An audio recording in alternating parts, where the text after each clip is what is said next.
tumores. O odontoma também, em relação aos tumores mistos, a gente também tinha o cisto, o tumor odontogênico calcicante, que passou a ser considerado como cisto, e alguns tumores de origem mesenquimal, fibroma semilucificante, a gente também falou na aula de lesões fibroósseas. Tá? Então, a gente não precisa repetir. Todos os tumores de origem arterial, a gente vai falar um pouquinho do ameloblastoma e do tumor odontogênico adenomatoide.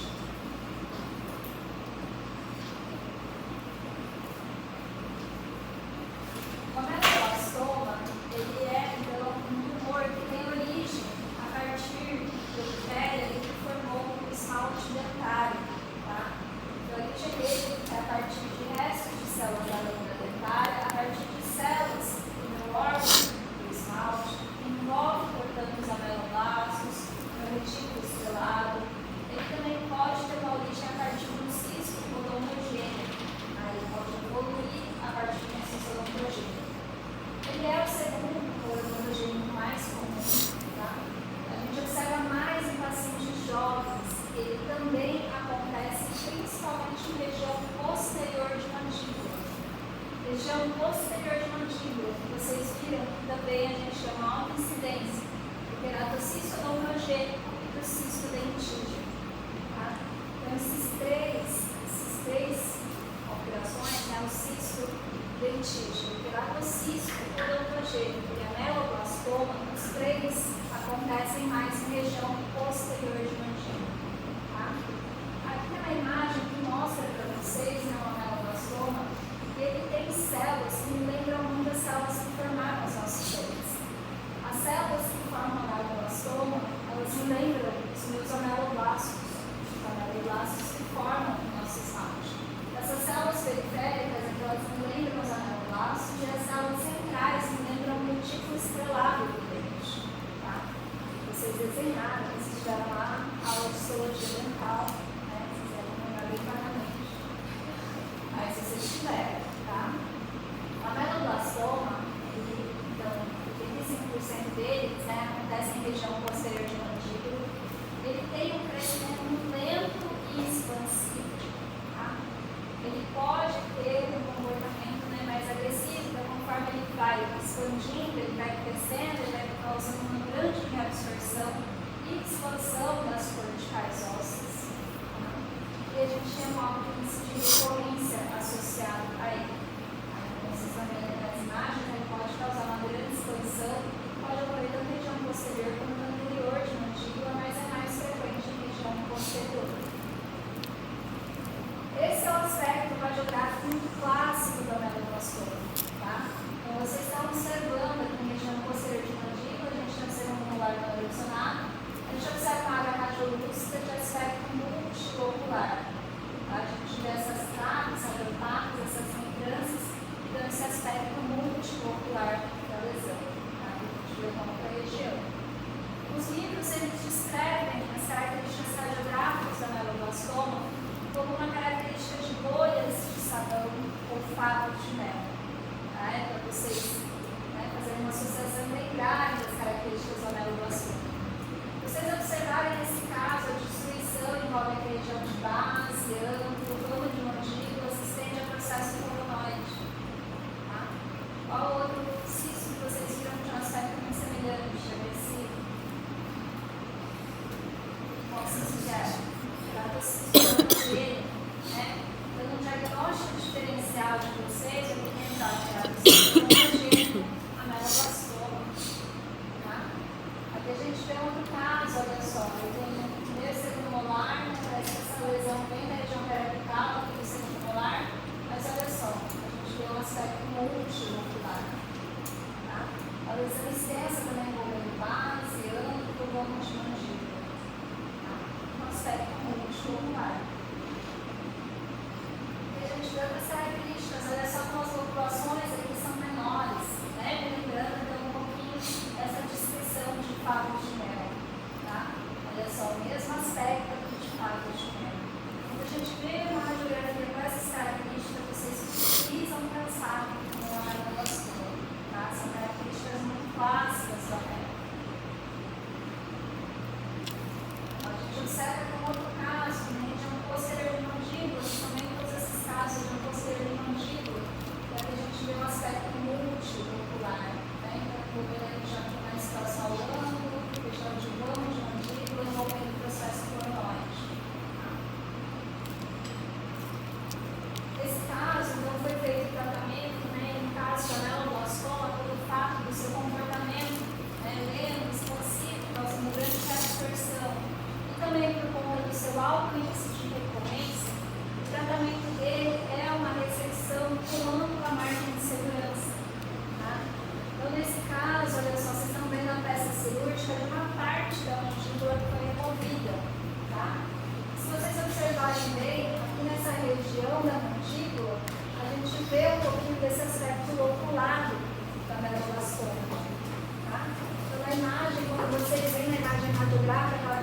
múltipla de olhos, de sabão, né, aquelas áreas multioculares, a gente consegue ver aqui também na mandíbula esse aspecto multiocular.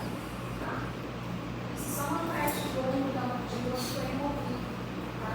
Aqui observando por vestibular e por lingual, né, ele foi feito uma radiografia dessa peça cirúrgica mostrando mais uma vez aqui o aspecto multiocular da lesão.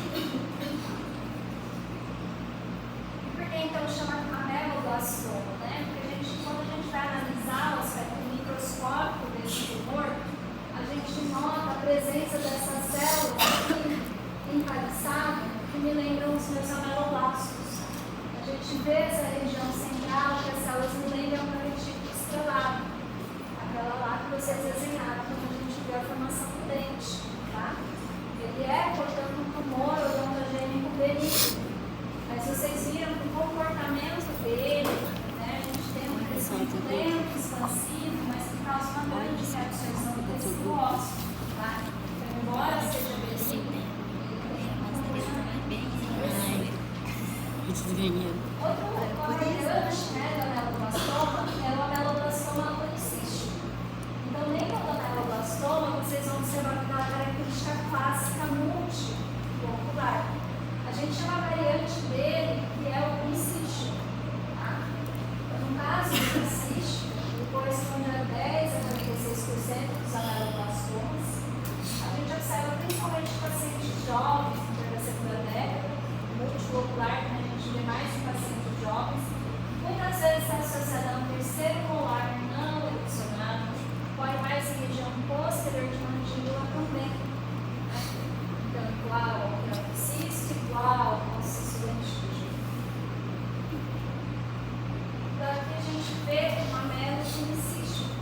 Olha só, tem um terceiro molar não erosionado. Olha o tamanho da lesão. Pegando base, ângulo, plano de mandíbula. Notem que essa lesão aqui ela é unilocular. A gente não vê as loculações dentro da lesão. Tá? Muito parecido com o que vocês viram com o queratocisto odontogênico, também um comportamento mais agressivo. Tá? Então, por conta do alto índice de recorrência do amelo, tem que ser feita a remoção com ampla margem de segurança, para acabar removendo praticamente toda essa parte aqui da mandíbula. Tá? Para conseguir remover completamente o tumor. Padrão de crescimento do ameloblastoma a gente também classifica. Tá? A gente pode ter uma formação, né, de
nos cortes tomográficos, mostrando a reabsorção aqui da cortical na face cerebral.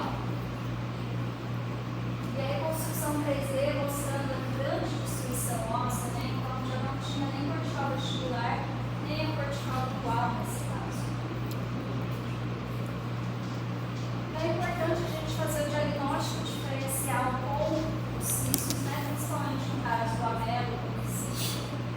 O diagnóstico final ele vai levar em consideração as características clínicas, radiográficas, também a biópsia, para que a gente consiga verificar a análise microscópica e dessa forma fechar o diagnóstico. Tá? Então, no caso do amelo, a gente precisa fazer a biópsia incisional e depois então é feita a ressecção, a remoção completa do tumor. Então, o tratamento, né, a ressecção sempre com margem de segurança, porque no caso do amelo a gente tem um alto índice de recidiva, tá? Notem que eu tenho de 50% a 90% de recidiva para o multicístico. Por isso, então, que a ressecção tem que ser ampla, com ampla margem de segurança, né? Não precisa tirar metade ali da mandíbula, uma boa parte da região que se encontra a lesão. No unicístico, existe uma opção de tratamento que é a enucleação. Tá? Então, no caso do unicístico, alguns cirurgiões dentistas, né, eles ponderam e tentam fazer um tratamento mais conservador através da enucleação, como se fosse um cisto mesmo. Tá? É válido esse tratamento, principalmente quando a gente tem pacientes em fase de crescimento. Quando a gente tem um amelo cístico, por exemplo, uma criança de 12 anos, um adolescente de 15 anos. Por quê? Porque a gente sabe que o tratamento do amelo ele é invasivo. Né? Imagina um adolescente de 15 anos tem que tirar metade ali da mandíbula. Tá? Então, é um momento que a gente fala assim, isso que eu já fiz esse quadro, porque a gente não sabe se é melhor fazer um tratamento conservador, mas a gente sabe que é muito alto o índice de recidiva, muito alta a probabilidade de ter recorrência, ou se eu faço um tratamento já ressecando a metade da mandíbula para hipermobilidade. Então, muitas vezes é uma decisão que tem que ser muito conversada com o paciente. Tem um paciente de 12 anos, 15 anos, ele está em fase de crescimento, né? Como que a gente vai fazer a reabilitação da mandíbula desse paciente? Né? A gente consegue colocar as placas, os enxertos, mas a gente vai poder fazer o implante, né? Ele tem que aguardar o período de crescimento desse paciente, tá? Então, por isso que para pacientes jovens pondera-se o tratamento mais conservador, mas é um tratamento menos caro, né? Porque quando tem a recidiva ela é mais agressiva. Tá? E a gente tem um caso, vocês conseguem visualizar onde está a lesão? Qual a região? Inferior. Inferior esquerdo. Isso.